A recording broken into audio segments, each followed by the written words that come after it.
He's made no secret of his pride in Hunter's recovery from addiction, and there's no evidence connecting him to these offences.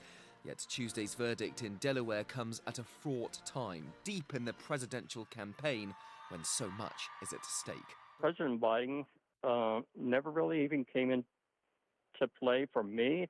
But this juror told CNN that neither politics nor the president were factors in deliberations.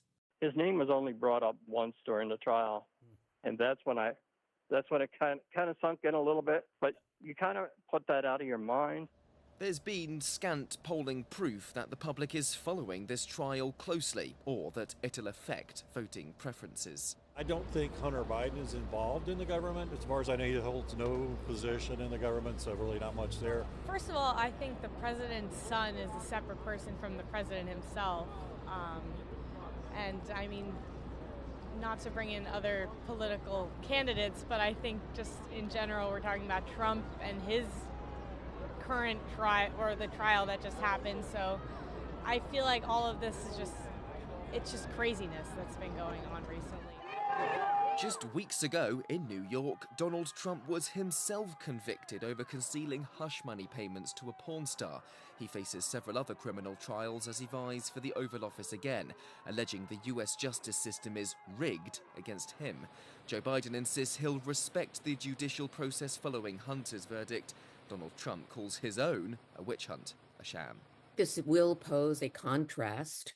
I can say this for the public, and they should see the contrast between one person wanting to blow up the justice system and the other person accepting it at the pain of his own family. And so I think that question of character and respect for our institutions will be part of this campaign, and was long before these cases, and will be after these cases. This isn't the end of Hunter's legal woes. He awaits a sentencing in coming months, then another trial in California in September on tax evasion charges. And he remains in the crosshairs of high-ranking lawmakers investigating his business dealings.